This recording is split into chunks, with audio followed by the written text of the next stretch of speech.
Now we move to the next item, which is the grazing manifesto. This grazing manifesto was published recently, last year, by a consortium of 10 life projects, all of which did extensive grazing in one form or another. And to sum it up in a nutshell, it says why extensive grazing is good, what ought to be done to promote it, and what are the obstacles and threats to it. And it's a really excellent document, I think, in terms of bringing extensive grazing to the attention of people who are not professionals, not specialists, but who are like policymakers, for instance, or policy officials, or even the general public. We did circulate the manifesto with the agenda of the meeting, so in principle, everybody has read it. We have representatives here of this consortium of life projects, the authors of the manifesto. So I would say whichever one of you wants to take the floor can now briefly explain, but I would say focus not so much on the content, because like I said, in principle, everybody has read it. It was circulated with the minutes. But I would like to hear from you, what are you going to do next with this manifesto? How could it be built upon? How could, for instance, we as Euroside, European Land Conservation Network, the Agriculture Working Group, contribute towards it? So who's going to take the floor on this topic from the side of the LIFE group? Me. Hi, good morning, everyone. My name is Maria Bastida. I am a technician for ADPM. It's an NGO from Portugal, the south of Portugal. With me, I have two other girls in this to make an equilibrium in the group. So it's Barbara Pais, it's good. Barbara Pais from ADPM also, and Mireia Llorent from the Fundação Entre Tantos. So we was thinking in dividing 3 parts, so maybe a short presentation about the Live Adapt project. That was the project that started with the idea and shared with these other 9 live projects. And very short from my side, and then Mireia present a little bit the action that the project have at policy level. And finally, Barbara Pais explain a little bit the manifesto and this aim that, as Anton said, and before, the idea of the manifesto was to try to achieve the community, the society in a general way. It's fine for you, Anton? Yes, I mean, we have, I would say, about a half an hour for that. Because we also have to at least briefly discuss the nature restoration regulation, what's happening at Council Parliament level. And I'm hoping that someone from Slow Food will also come. Otherwise, I will just talk about the slow food cheese issue, but that can be done relatively quickly. But and I suppose we can always continue after midday, but let's try to keep within the time. So if you think you can do it in less than half an hour. Yeah, for sure. Can you let me please share the screen, if it's possible? One moment, I have to make you co-host. By the way, thank you, Anton, for the invitation to be here today. No, well, thank you for sending me that manifesto in the first place. I didn't even know about it. So there you are. Yeah. Free to go, Maria. Okay. So now I have to find it.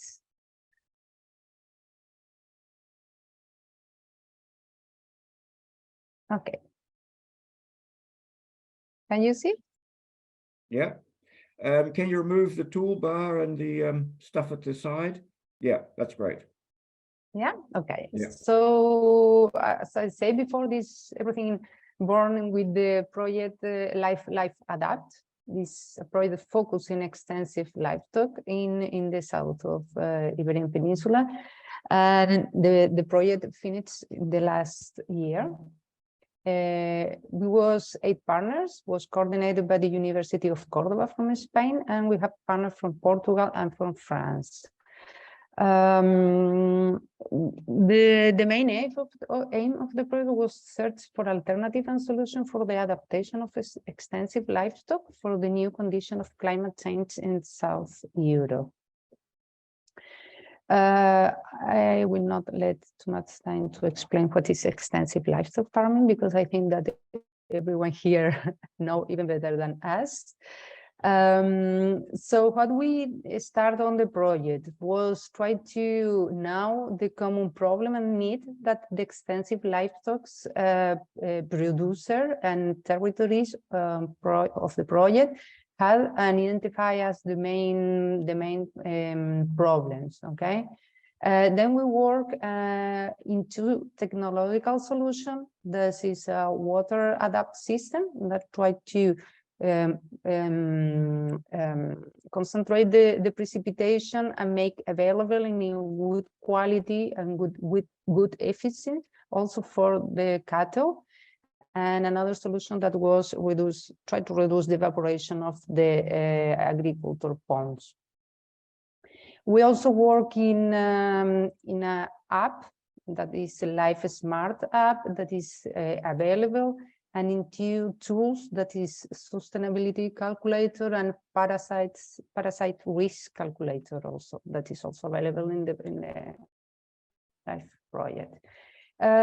Some of the action that was done on the project was about pasture and biodiversity, was tried to look in a more holistic way, in the sense that to try to understand the cycle that is on the pasture and live with cattle activity. So this relation between the species, the dung beetle, the earthworms, the parasites, the alternative implementing, and the emissions. So all this kind of topic was developed and studied during the project and the pilot area, to try to understand how we can make a more an extensive cattle breeding that is better for environmental in a very open way. Okay, so this is the project area. Was 10 payload area. The action that was developing each of one was different. It's not the same. They're related with the condition of the farms. Was also developed a very long list of best practices, grouped, as we can see here, on water, on pasture production, conservation, and of soil, mobility, functionality, so on. So this is a set of information that is available in 3 languages, and French, and in Portuguese, and in Spanish, that was developed for the farmers. That is an example of these sheets. Okay, these technical sheets have different components. And we also work about business model, try to identify which are the business model for cattle management that are more successful, and try to share this information with the producers. We develop an extensive marketing campaign, okay, with several videos that were disseminated, try to one time or again try to achieve the community and the society with this problematic, and try to make more visible the several impact that this system have on the territory as cultural level, production, society, and environmental. Another example of the marketing campaign was developed also a cycle of course, was 5 courses from general aspects to more specific and technical ones, open, and that they are now available on the website for everyone that wanted. And it was a cycle of course focus of course on extensive cattle breeding, but also in climate change. Then was developed a very important action for the project, that was the action plan and policies for the adaptation of extensive livestock production that Mireia will present after me. that was a very important goal for us. Mhm. So extensive livestock farming must be elevated to a second dimension. We understand here that beyond the productive fact, by meeting the demand of society, acting as a tool for conservation of the landscape, the environment, fighting the fire and climate change. So when we talk about extensive livestock, we are talking a very important group of actions, some materials and very visible and practical, like the economical impact, but also other group very important that we showed here, so related with the environment, but also cultural, that is very important also for society and for area where with the demographic curve very, very bad for our sustainability. Okay. So that is in a short time what is the Life Adapt project. And Mireia, please, you want to continue? Maybe Yeah, thank you, Maria. Thank you, Maria. Harm, I think you'll have to make Mireia co-host now if she's got slides. Super. Yeah, just a toolbar if you could get rid of that. Okay. Okay, good morning. Come on. Can you see my presentation now? Yes, Yeah. but the toolbar, if you can get rid of the toolbar, just the Okay. slide. I think now is okay. Yep. Isn't it? Okay. Yep. Okay, good morning. Thank you for the opportunity of speak with you about the Life Adapt project, about extensive livestock. As Maria sorry told you, I'm going to do a short presentation about one of the main products of the Life Adapt project. It's a strategic action plan for the adaptation of extensive livestock farming to climate change. And this strategic plan have different action lines. And I today want to put the focus in one of the action lines of the strategic action plan, that is the need of the differentiation and a fair climate responsibility attribution to extensive livestock farming. Okay, the strategic action plan that we developed, we did it with great care to involve all key stakeholders and society as a whole in the elaboration of a set of recommendations that currently form part of this plan. Its development has been accompanied by a group of more than 20 experts in the field, researchers, farmers, people working in the administration. The plan is addressed at competent authorities for the implementation of actions to promote the adaptation of extensive livestock farms to climate change. This is a diagram of the participatory process for the elaboration of the action plan. As you can see there, we have 3 great tools for the elaboration of the plan. In one hand, we use the diagnostic questionnaires, a lot of diagnostic questionnaires in France, in Portugal, and in Spain about water problems and temperature problems and the perception of the climate change for the farmers. Other tool was a multidisciplinary accompanying group of experts, and also we did a collection of participatory workshops for thematic deeping in some specific topics as water gestion, fire, sanity, things like that. In all this process, we have the participation of more than 120 people, including farmers, researchers, politicians, technicals, and experts. At the end, we have a document that is organized in 4 main strategic lines that we distinguish: key lines, political and economic support lines, management improve lines, and lines related with researching and social fabric.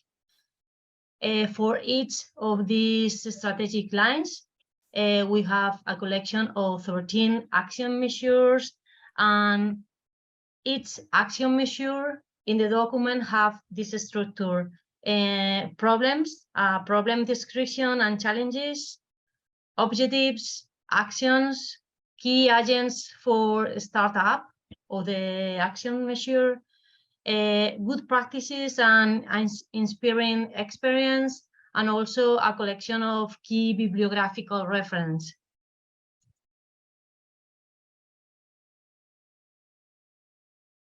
And as I told before, I'm going to put now the focus of in one of the action measures, that is the need of a fair allocation of the climate responsibility of extensive livestock farming.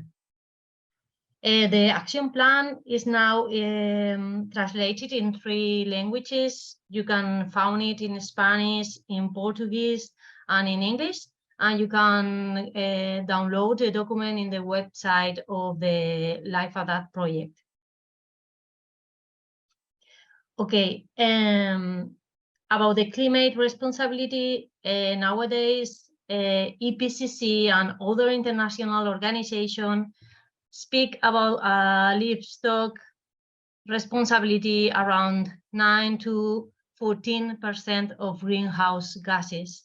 However, as we are talking this morning, there are different management systems, and the footprint is highly variable among different systems. So it's not the same. It's not the same the relationship between the farming model and the social relations, the biodiversity, the beauty, the resilience, the habitability of the landscape. It's linked to the activity. In the left side of the presentation, you can see a typical landscape in Spain linked to extensive farming model. And in the right side of the presentation, you can see the typical landscape linked to a very industrialized farming model. So it's not the same again. We need a fair attribution of climate responsibility and accountability to extensive livestock farming in accordance with the characteristic, specifically in accordance to its role in managing carbon storing in the ecosystems and its high degree of autonomy from global input chain, concretely with fossil combustion. So, because when the livestock is responsible of maintaining of the ecosystem, we must incorporate the carbon sequestration of the system in the footprint of the animal product. What is currently wrong or ignored for a fair assignation of missions? I show a summary in 6 points. The first point is that we need a full life cycle analysis of livestock that graze versus the livestock that eating feed. 2, we need a carbon sequestration accounting in soils and in biomass of the ecosystems linked to the activity. 3, we have to take into account the methane oxidation in soils. We need healthy soils and resilient soils for a great methane oxidation. 4, we have to take into account the emissions that are avoided by by wildfire prevention with the activity of extensive farming. 5, we have to take into account how many fossil fuel combustion is avoided thank you to the activity of extensive farming. And 6, we have to take into account the baselines. Frequently, when we speak about the grazing animal removal, we are not taking into account that if grazing animals are removed, the result will be more fermentation by wild ruminants who also generate methane.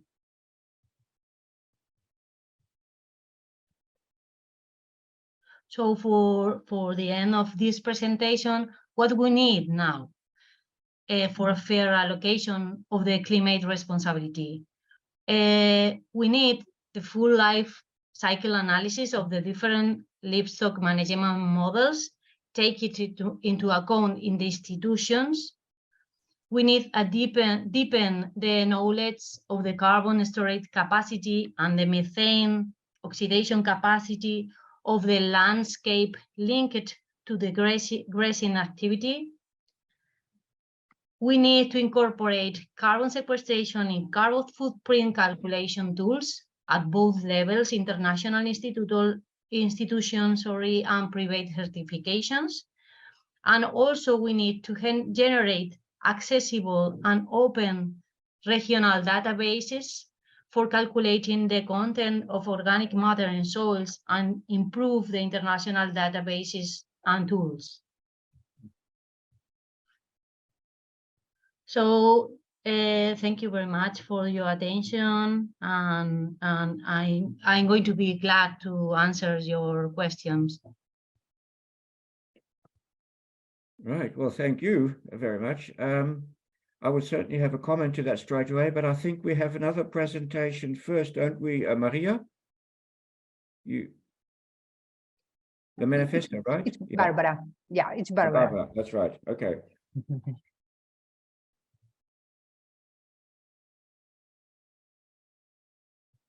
Okay, I think you can hear me and see my presentation now. Yes. Okay. So good morning, everyone. Thank you very much for having us today. I am a colleague of Maria at IDPM, an environmental NGO based in southern Portugal. So some of our ideas are also a bit biased to our reality in Portugal and Iberia. As you will see, and I'm sure that you have had the chance to read the manifesto. This manifesto is a brief sum up of all the benefits and all the importance of extensive livestock production. And we use it exactly as Anton said, to promote a discussion around the topics, around the differentiation between intensive and extensive production, and to take it as a flagship to our meetings with policymakers at national, regional level, but especially at European level. So I'm very glad that actually the manifesto reached out your hands, Anton, and the wider community in the Eurosite. So just briefly running through the manifesto. This was an idea we had within the celebration of the 30th anniversary of the LIFE program, and we within the LIFE Adapt project, we gathered other 9 projects in Europe. Let me pass it on. So we call it the United LIFE People, and basically we met online and we did everything online. We exchanged ideas, we created this common document all together.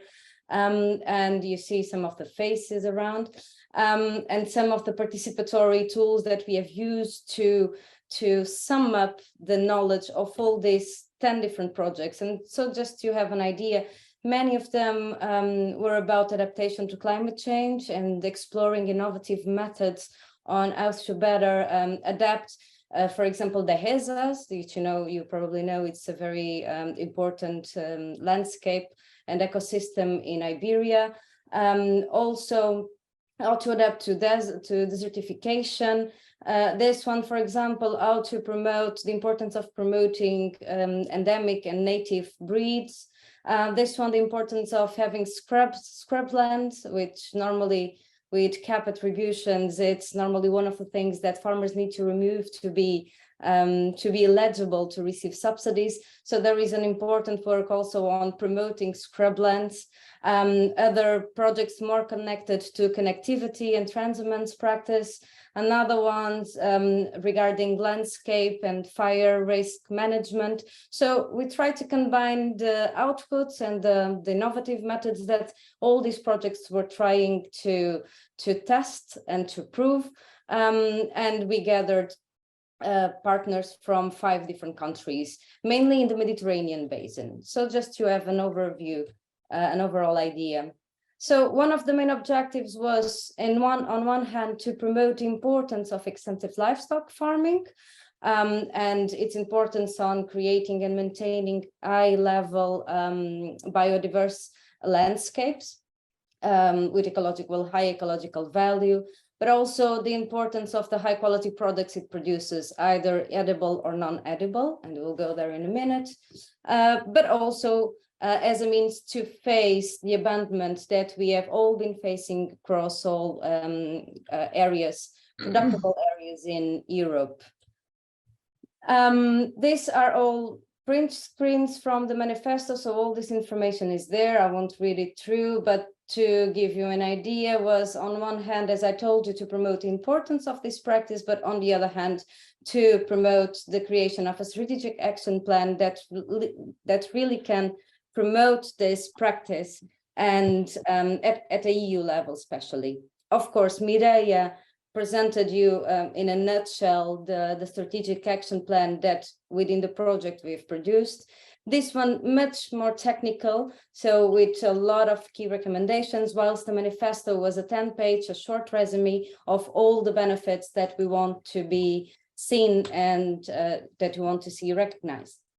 So if we jump into the main benefits that this practice brings us, well, we focused on a lot on the seed dispersal, on the promotion of the nutrient cycle and closing the cycle at the landscape scale, and how animals can support us doing this, and especially in areas that have been having livestock for centuries. So Europe is a landscape, it's a cultural landscape, first of all, except special places in Europe there you can still have forest or old growth forest, but most of it has had animals in a certain moment in history. So how can we keep this tradition going on whilst delivering the benefits that this activity brings? So we try to frame it under 5 main benefits: more biodiversity, more safety and sovereignty, animal welfare, ecosystem services, and potential for climate change adaptation and mitigation. And I'll run through them very quickly.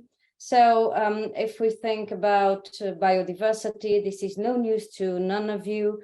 The potential that grazers have in creating discontinuity zones. Also, we highlighted a lot the importance of transhumance practices that promote the seed dispersal at a landscape scale across many hectares.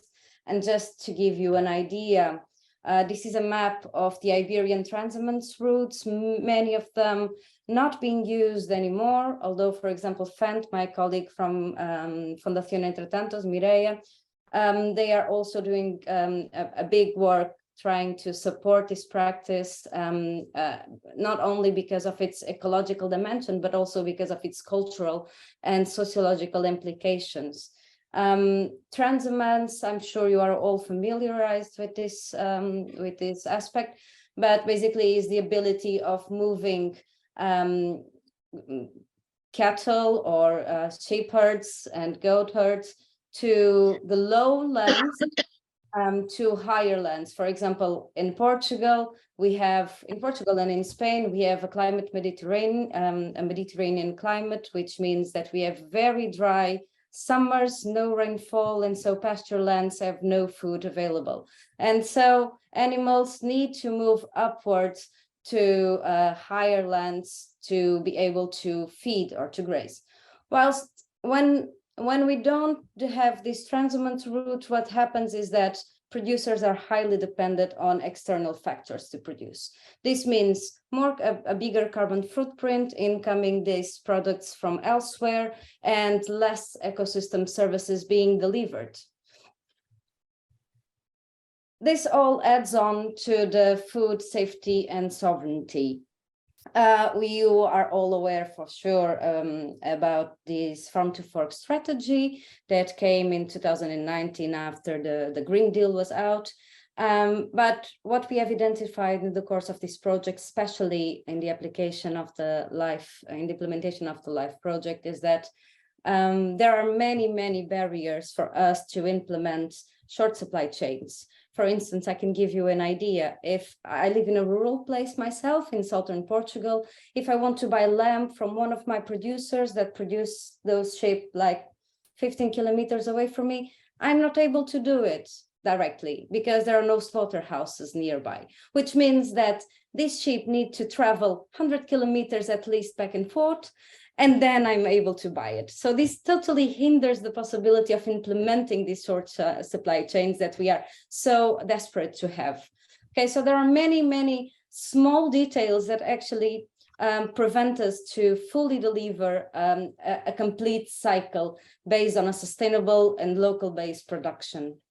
So highlighting the importance of promoting extensive livestock farming and all the supply chain needed, it's of utmost importance in our perspective. Then if we think about animal welfare, I'm sure you are all aware in all the countries, in all European countries, has been seen a rise of animalists and interventions about not eating meat, not eating dairy, and all the environmental implications for that. But as Mireia said, what is missing is a fair attribution to the role of extensive livestock farming. Me, myself, I'm a vegetarian. I became a vegetarian 15 years ago because I was not happy with the with the meat industry back then. I was living in a big city and all the food I could eat there was coming from very non-sustainable farmers or production systems. So it's when we talk about meat consumption and all the gases associated with it, we are forgetting, because there is not even data available in Europe, we are forgetting that this is not quite the same, as Mireia said. No es lo mismo. It's not the same. So it's very important that these projects are able to capitalize and to show the benefits beyond the industrial production. Then, of course, if compared with other production systems, actually large herds that live outside have a better life style and, of course, have also fewer health problems. It's different to eat meat from an extensive practice, from an extensive farm, than meat from a place where all the cows are piling up and consuming a lot of antibiotics that can actually have a negative impact in our health as well. And then on the recognition of ecosystem services, again, this is very general, but it's important to make people understand the different type of ecosystem services that this practice provides to us. And more than that, being able to give it a value. And when we are talking about ecosystem services, we are not only talking about food provisioning, which is the most direct benefit that we take, but we also are talking about fiber and then the materials. And parentheses, I've seen a comment on the chat box regarding wool from the UK. Well, in Iberia, our producers have exactly the same problem on valuing wool. Shearing sheep is a big cost right now, and because of the price of the wool is so low, again, because most of it comes from China, producers have no means to sell their wool, and so shearing, which is a needed requirement for the sheep to survive in summer, shearing is also a cost instead of a benefit. So it's important to promote also the fibers and the materials that this practice can provide to us. Then, of course, extensive livestock farming give us a lot of regulating services. We were talking about better air, better water availability, a redistribution of nutrients, and this closure of the nutrient cycle. And last but not least, there is, of course, a cultural and recreational service as well. I love that slide that Mireia showed to us, showing the difference between this is what an intensive practice looks like in the landscape, and this is what we don't want in our landscapes. Then, of course, there is a big input also that extensive livestock farming can give on adaptation, climate change adaptation and mitigation, but we need better innovative methods. We need to test, try out, and show the economic and sociological results of that, and promote studies that can make this differentiation. As Maria told you, one of the main actions of this Life Adapt project was to show and to face water scarcity. We have had in the past 5 years extreme droughts in the Iberian Peninsula, and we have had it here. You have also had it in Central Europe. So we need to find solutions for that. And for example, we have tried 2 different solutions, a water management system with a solar pump and a specific device. This is highly technical, I'm not getting into it. But another one that we have tried out with very good results was simply covering a portion of the lake or a pond with cork bark, which is something that we have available in the Iberian Peninsula. And by this, we are reducing transpiration by at least 30%. So very small and easy methods can be used to help farmers to better manage water in their farms. And then after we explained all the main benefits in a very resumed way, we also defined 10 actions that we find of utmost importance. First, the recognition and the valorization of ecosystem services, the implementation of specific public policies to support pastoralism, a technical support for producers, and by testing and pilot testing these initiatives, we within our project and our colleagues with the other LIFE-funded projects are trying to do this, to pilot test innovative measures and to transmit or to transfer this capacity to local producers. Then a professional recognition of shepherds. What we've seen nowadays in the Iberian Peninsula is that no one wants to be a shepherd, no one wants to be a farmer. We still have a memory of the old times where these professions were basically related to a very miserable way of living and poverty standards. This trend is changing, especially in Spain, with a growth of women farmers, for example. And so there is a cultural change that we also need to promote, and the only way to do it is by recognizing and give shepherds a fair attribution and way of living. Of course, this is done by valuing extensive production systems and improving the value chain, as I told you before. Then a lot of education and awareness raising for the consumption of extensive products. If I go to the supermarket in the big city and I have meat produced intensively on the same shelf of an extensive meat, and the price of the intensity is of course lower, my tendency as a consumer will be to buy the cheapest one, right? You are all aware of this. So it's important that we have measures that can actually differentiate this pricing for consumers. Because if we rely on consumers to choose the best meats just because, the change will never happen. So there must be some kind of politics that can benefit this production or somehow include a different payment for those who cause more damage to the environment. Then, of course, the support of transhumance, an increased support on research, knowledge transfer, and capacity building. a multi-stakeholder participation, and Mireia explained you all, we did this strategic action plan that was really much a bottom-up experience. So we have heard all the local farmers, producers, heard their pains, and try to promote their gains with this kind of documents that we hope can reach can reach decision makers. And of course, land management. We need to incorporate extensive livestock farming practices in other EU policies. And I know later on we'll be talking about the nature restoration law, which will be quite something in Europe, because for the first time we'll be outside of the Natura 2000 or the protected areas, and all countries will have to directly involve their farmers.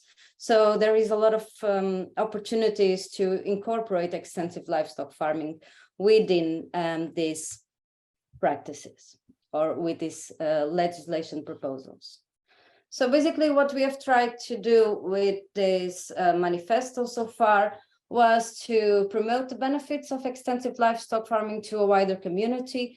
All of the 10 partners have promoted between their media networks, between their public, their audiences. Many of them were mentioned, it was mentioned across many media outlets across Europe. And of course, we use this tool to influence policy at EU level. For example, we have had an online seminar a couple of months ago where we have had representatives from the DG Klima, the DG Agri, and the European Parliament, specifically to show them that what is being done so far in extensive livestock farming is not enough. And we need to do more and promote its benefits and policies that can recognize this. And concluding, if we want a strategic action plan for extensive livestock farming, we need to recognize that there are different management models. There is no recipe that fits all. We need more flexibility translating the common agricultural policy into different countries. And even within different countries, we need the CAP to be different from region to region. What happens in northern Portugal is very different from what happens in southern Portugal, although we are this big, but it's completely different, the challenges that farmers face up there and down here. So we cannot assume that the common agricultural policy needs to be the same to everyone. Then it's important that a strategic action plan recognizes that this practice makes a good use of local resources available instead of using a lot of production factors. And for that, the eligibility of communal lands, it's very important. I think this was also mentioned in the first presentation. But right now, subsidies are attributed to private lands and communal lands are not recognizable for subsidies. So there needs to be a tweak in the way we attribute these subsidies. Then surely we need to better subsidize native breeds instead of non-native, because they are just more adapted to the local climates. A fair attribution, as Mireia explained, but a fair attribution that recognizes not only the ecological implication, but also the social implications of this practice in terms of retaining population in rural and low density areas. Then, of course, the recognition of carbon sequestration and soil fertility. And for that, it's important that we acknowledge that that tillage cannot happen in Iberian lands. As I told you before, for a subsidy to be attributed, in Portugal at least, farmers need to show that their land is clean. And by clean, they mean mowing and plowing annually, which actually increases the risk of desertification, destroys the biome of soils, and injures our capacity to mitigate and to face the effects of climate change. And lastly, the production system is adapted to the local climate conditions. But for that, again, subsidies need to be reseen or reevaluated, because currently we subsidize heads, so quantity and not quality. And right now is in place. I'm sure you are all aware in Ireland. I know they have done a great effort on promoting result-based subsidies instead of action-based subsidies. And this is one of the things we are trying to pilot test in Portugal as well, and to see how CAP subsidies can be attributed based on the results it delivered, instead of promoting high number of animals in a short area, which is completely unsustainable and increases the dependency of external factors. And that's all from my side.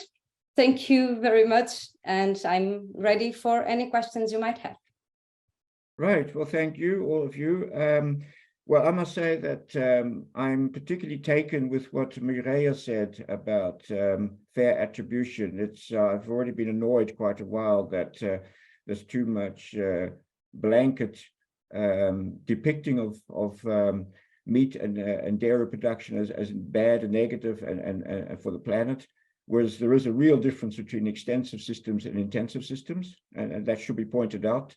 And also that I really fear that misguided climate policies might lead to a across-the-board blanket reduction of livestock, that every farmer, whether intensive or extensive, has to reduce livestock, and that will be very unfair to the extensive farmers, who should actually be allowed to increase, I would say, rather than decrease the numbers of animals. So I think there's I completely share Mireia's feelings about fair attribution. And we've also, Tilman, the president of Eurosite, who can't be here today, did read the manifesto, and he talked to me about it. And he said that he was certainly, Eurosite could circulate the manifesto internally and see if its member organizations, any which of them would like to support it or co-sign it. We could also think of launching a task force on extensive grazing to advocate for all these things that you pointed out. But of course, we would need external support for that, because the Eurosite Secretariat at the moment is not in a position to take on extra work. But I think we should, given all this we've heard today, I think there is a real potential for doing something as an ABC group with you and a task force. And we've also been, as you see in the chat, been invited to take part in the Slow Food Cheese event in Italy in September 15 to 18. Which I'll come back to in a future meeting. And that will be a very good opportunity as well to continue to bring to the attention of the public and policymakers and so forth the importance of extensive grazing and its products, like cheese. So we have to think about all these, and I'm very open to suggestions how we could continue to collaborate. One immediate possibility I can see is that we've recorded your presentation as well. So if, with your permission, we'll put it on our website as part of our webinar archive. I think some of your documents, we could either upload them as PDFs, or perhaps better still, have a link to your website so that people can access some of those documents if you're interested in that. Something that we can think about, but I can see that as being practically useful. For instance, and the manifesto and the strategic action plan. And I think we really are running out of time, so I'll stop here. But there's plenty of follow-up possibilities, and I'm very glad that we've met today online. And there is a question from Miriam, though. I would like to give her the possibility to ask a question. Miriam, are you there? Can you unmute? Yes. Yes, I'm there. Yes, I was reading a bit about this regenerative grazing, so I got a bit interested for us on it, and that's why I put the question, and I already received some feedback on the question. So I was wondering whether there were any experiences with this regenerative grazing. And this is a type of grazing. It's also extensive grazing, but instead of having all the animals everywhere at any time, they put the animals a short period in a small area, and then they move on. And the idea is they will feed on all the plants, and then they will let the vegetation regenerate for a long period. And this would allow a lot of carbon sequestration And so I was wondering, because the data I have seen were about North America and Africa, so I'm not sure whether this is suited for Europe. So I was just wondering.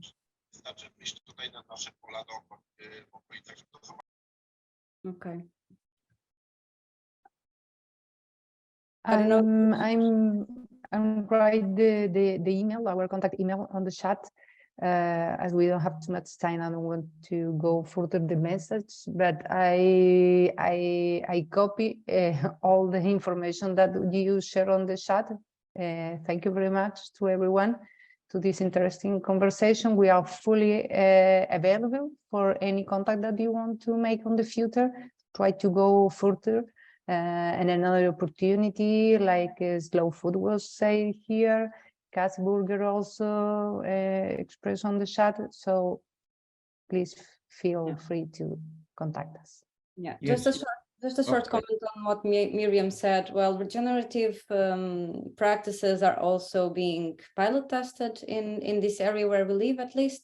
And indeed, there is a big potential on that, but for that, you either need to expand the size of properties or to be able to provide farmers the possibility of doing smaller plots for their sheep. For example, we have one farmer we are working here. He was also one of the partners in the Life Adapt project implementation, and they started to do that, to move their sheep from place to place. So a higher number of animals in one place for a short period of time, and then moving it along.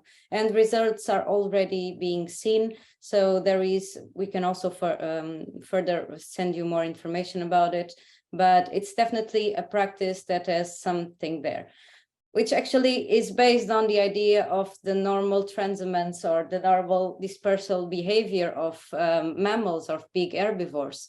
So it's just trying to replicate what they naturally do.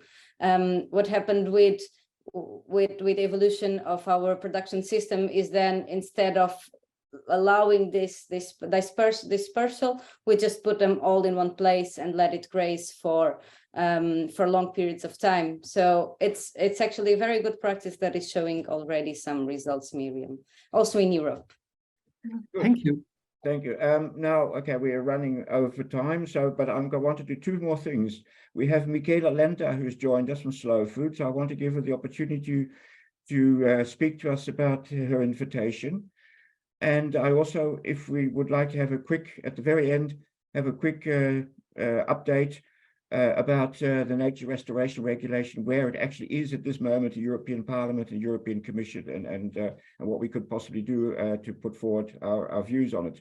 Michaela, if you'd like to unmute yourself, and you can tell us about Slow Food. Yeah, I'm sorry. I really in a rush because today I'm not working for Slow Food. I'm in a lesson. So I'm giving classes. So I really I have really short time, as I wrote you, but thank you very much for the invitation and also for the all the presentations. I really appreciated. And if I could have then the registration of the call, I really would like to follow up better. Yeah, I just wanted to say that Slow Food is working on a project on pastures and on grasslands for of course for animal breeding and grazing. Now we are focusing on Italy, but we were also trying to include some countries like France because of some projects like the Interreg project we would like to submit in the next months. We are working with some universities like Turin University, Palermo University, and then some other foundations. And together we are working on a questionnaire and also on a manifesto. So all the inputs you have mentioned are really like important for us. Beside that, as Slow Food is working a lot on networking and communication, we are working on an event which is cheese, focusing on dairy products and raw milk, and of course animal welfare. And this event will be held in Bra, where we have the headquarters from 15 to the 18th of September 2023, and there will be conferences and taste workshops and labs, and also an educational, let's say, we will work also on educational workshops for kids, but also adults. The idea is also to display different kind of hay and grass, and also like a sod of grassland, to show more on to educate and also talk about these important topics for the broader public, which is not easy otherwise. To let them understand what's behind the pasture or what's behind animal welfare. So I would like to invite you all, and we can keep on contact to understand if it's possible to involve you with your researches in some conferences or in the event, which is very big, because usually there are like more than 200,000 visitors. So yeah, sorry for like being very quick, but yeah. Today it's not the perfect day for me to be online, but yeah, we keep in touch. You have my contacts, and if you do other meetings like these, I'm very happy to attend and to listen and to learn. Thank you very much. Grazie, Michaela. Yes, I'll certainly invite you to future ABC events. And I'm thinking, practically speaking, to organize our participation in the slow food cheese. It might be an idea to organize perhaps a Zoom meeting with those of us on our side who are interested, and you and your colleagues, perhaps to discuss practically what we can do and how we do it, right? Yeah, exactly. It would be perfect. Mm-hmm. Yeah, good. We keep in touch. Thanks so much. Ciao. Ciao, ciao. Okay, Alexei, Yuri, or perhaps a quick update on the nature restoration regulation, what's happening and what we could do there? Yeah, we are already past our time. So how many minutes do I have? Oh, well, I'm not going to cut you short. I mean, there's still plenty of people here, although of course it's okay. I'll try to do my best. Other commitments, but yeah, just give the essentials. What I mean, yeah. What's happening in Parliament and Council? Yeah. Well, of course, this very important regulation is attacked from many angles.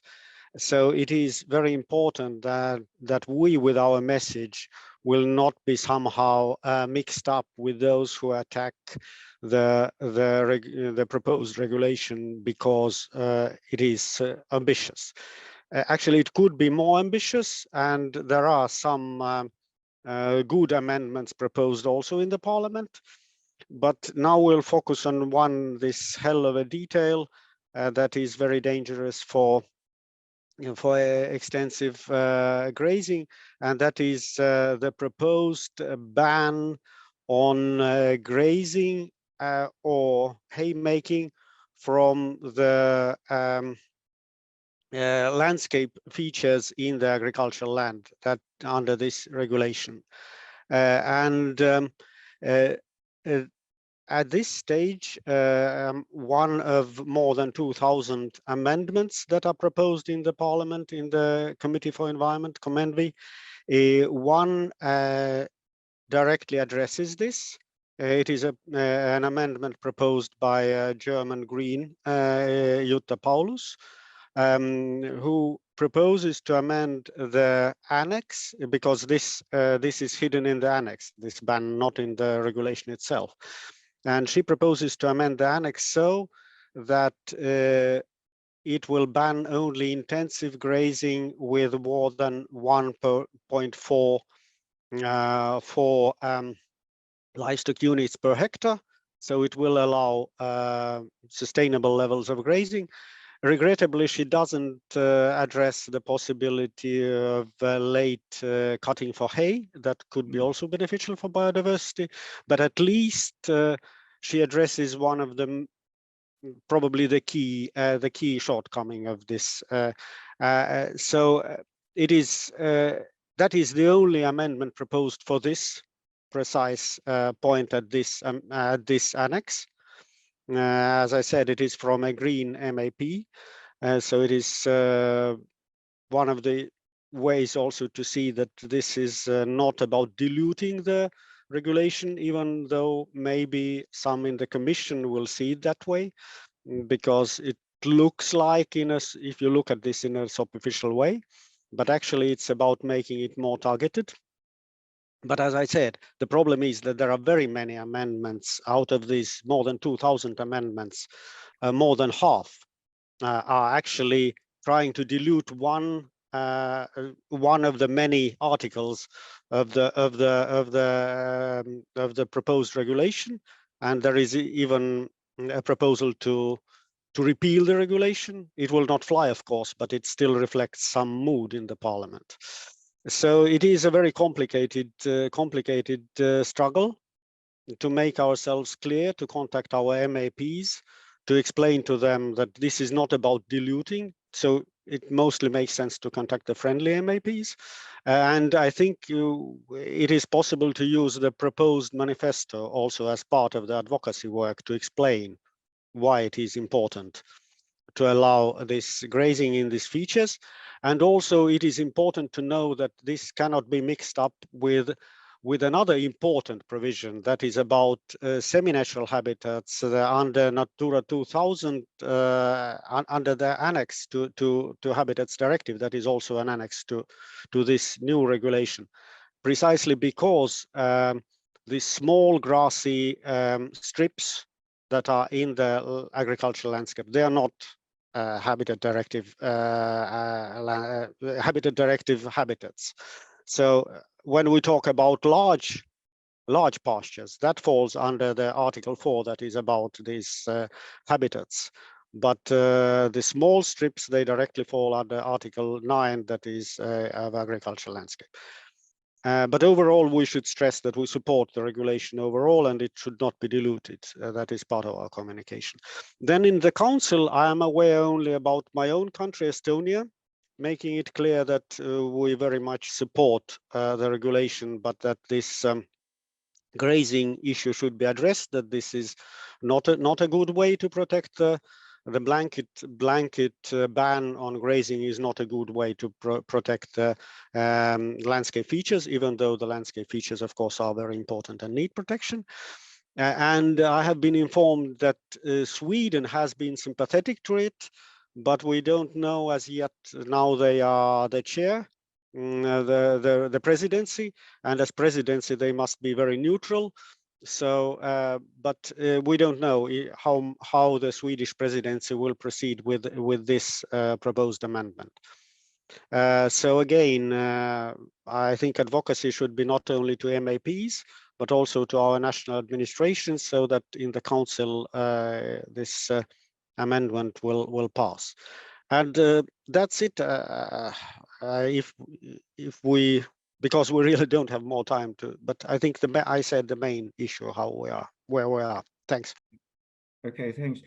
Yuri, do you have anything to add to that? Because you have some knowledge of the Council, I think. Yuri, okay, it's not. Okay, but I would say that Tilman told me that the conclusions and messages are coming from the ABC group, for instance, about the nature restoration regulation. I mean, they, of course, he sees them too. And Eurosite will also use at least some of them to draw up its as part of its own recommendations and comments to the nature restoration regulation, which it will also introduce when it meets with policymakers and both at the commission level and council level. So whatever said here in this group may also find its way to the right ears through Eurosite. And